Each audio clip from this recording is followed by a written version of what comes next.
Hey everyone, it's WiNGSPANTT, and if you're watching, you know what time it is. No, it's not time to vote on relief for Hurricane Sandy victims, it's time to bitch about Smoke Bomb. Now, if you've been following the Assassin's Creed 3 multiplayer community, you know that Squiddish and some other people have been making videos about smoke bombs. You may have seen them since pretty much everyone in the Assassin's Creed community has adopted one of these videos as the second coming of Jesus Christ for whatever reasons, whatever they believe in. But as you know, my name is WiNGSPANTT and I'm always right, so I decided I'm going to also jump into the debate with my 2, 3, 12, 15, 99 cents worth of ideas about this ability. Anyone who's been following me for a while can probably guess what I'm going to say, but I pretty much want to address most of Squiddish's complaints because I do appreciate the very reasoned and thoughtful manner they put together this video, but I also appreciate the fact that I believe most of his points were wrong. One of the first things that Squiddish points out about Smoke Bomb is that he feels that Smoke Bomb is a substitute for skill. Of course, I've always had a problem with measuring most things in Assassin's Creed multiplayer as skillful, since a lot of it just comes down to pressing X or B or one of the triggers at the right time. But still, that's not really the point of this video. He mentioned things like, if you use offensive Smoke Bomb, you weren't skilled enough to approach stealthily.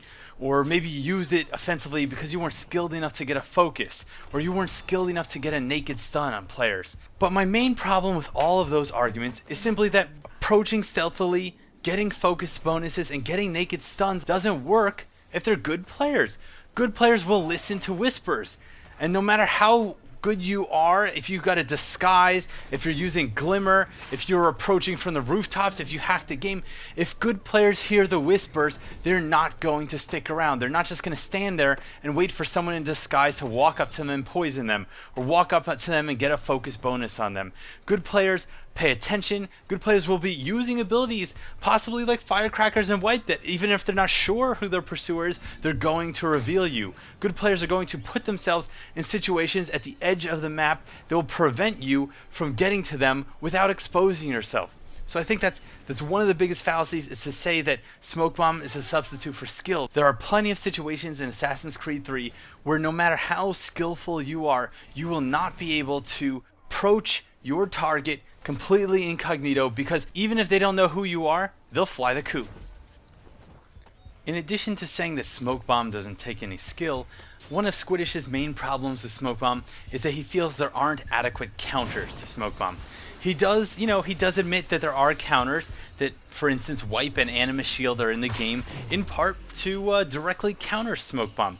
But he claims, for instance, that you have to use them preemptively on the off chance that they'll smoke you. You could always use the abilities and they weren't going to smoke you, or they don't even have Smoke Bomb.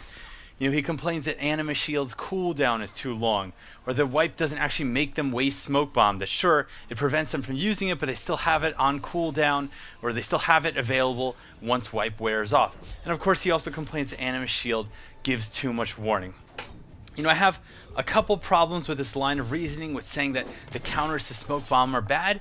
The first of which is that there are tons of other counters to Smoke Bomb. It's not just Wipe and Animus Shield. Those are hard counters to Smoke Bomb, but there are plenty of soft counters as well. You have Pistol and Poison Dart. They're two ranged abilities that kill someone far outside the range of Smoke Bomb. So if you see someone, if you think they might Smoke Bomb you, you always have the option to shoot them with Pistol or Poison Dart to kill them at range. And you can complain, well, I don't like Pistol or Poison Dart, but that's your problem. If you're going to now say you don't like 3 abilities in the entire game, you could make an endless list of abilities you don't like to use. I can't help you. If you don't like to use Animus Shield, Wipe, Pistol, or Poison Dart, you know, I'm sorry. At that point, I can't help you. You can also counter Smoke Bomb with a perfectly timed and perfectly spaced knives, and you can of course counter Smoke Bomb with Tripwire Bomb by having your Tripwire Bomb early and luring someone into it, because even if they plan to run up at you and use Smoke Bomb outside the range of Tripwire Bomb, once they move into the range of it and it triggers, they're going to be the ones who are coughing on smoke. Of course, I'm not going to claim the Tripwire Bomb is the greatest ability or anything, but I think Squiddish went too hard on it, and I think that if players want to be inventive and start looking at abilities and seeing how can I use this offensively and defensively, they'll see that there are plenty of counters to Smoke Bomb when it comes to different abilities.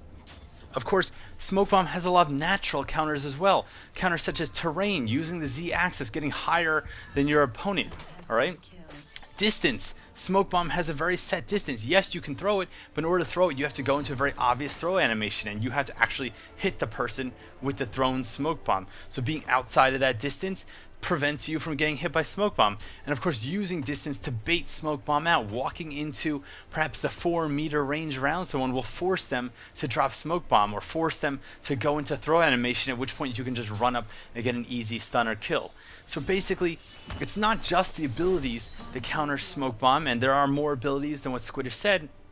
There are tons of ways to counter smoke bomb that just come from smart playing, smart positioning, and anticipating what your opponent's going to do based on their body language. You know, if you see someone, if you can tell that they've identified you as their pursuer, all right, because they're walking away from the crowd, they're getting out in an open area, guess what? They're about to try to smoke bomb you, and that's when you use things like height to your advantage, distance to your advantage, pistol to your advantage, all those things.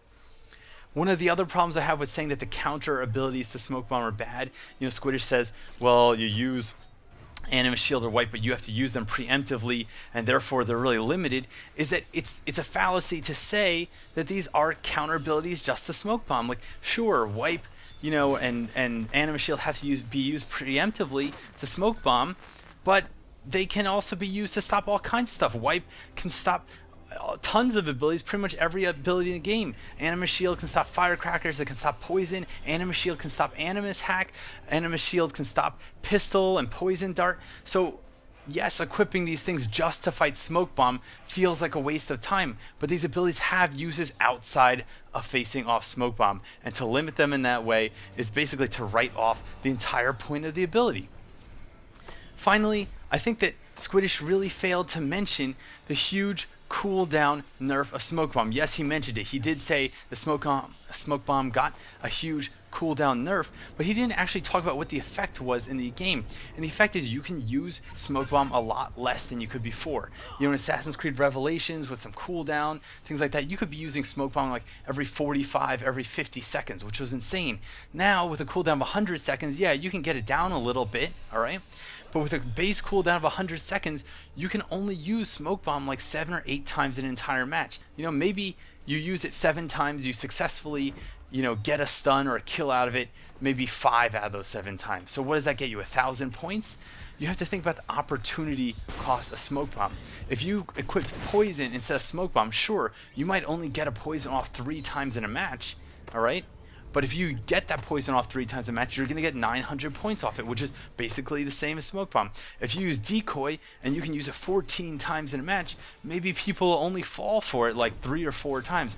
But if they fall for it 4 times, that's 4 lures for 400 points, plus the free stuns you get for another 800 points on top of that, 1,200 points. So you have to look at the opportunity cost that's afforded by the abilities. Not just, yes, smoke bomb's super strong when you use it, but you can't always use it, and even when you use it, you're not always going to use it successfully, and when you do use it successfully, you're not going to necessarily reap infinite points out of it. Speaking of the fact that smoke bomb is really versatile and there are a lot of times you want to use it, you know, Squiddish made a very good point. He said the balance isn't just, is it overpowered, is it counterable? He said, look at the fact everyone uses smoke bomb, therefore it's unbalanced. It's a really good argument.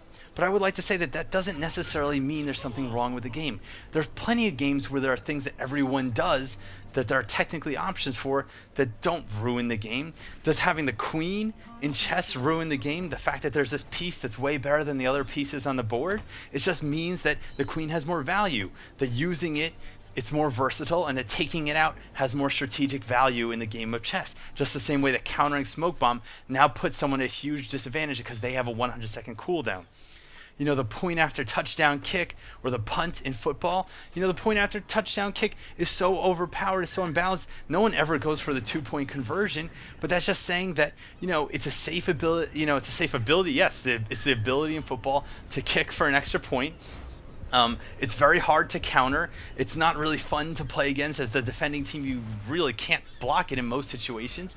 You know, the same thing with a punt. In most situations, you get to 4th down, you punt. Alright? That doesn't mean that the punt is overpowered or unbalanced. It just means that in most situations the punt is the best play. But that means when players do something that's not the punt, it's more exciting. When they go for the crazy, when they're 4th and long and they go for it, that means the game gets more exciting. So having one predictable ability that's a little more versatile but still not strictly overpowered and still has counters doesn't automatically ruin the game.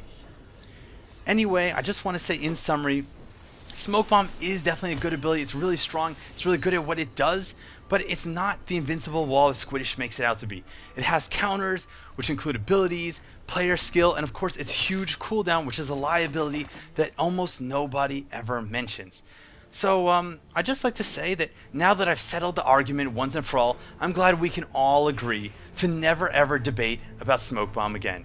Instead, I think we as an Assassin's Creed community should move beyond Smoke Bomb and argue about important things, things that really ruin the game, like why is Connor so dumb? Anyway everyone, I'm WiNGSPANTT from TopTierTactics.com.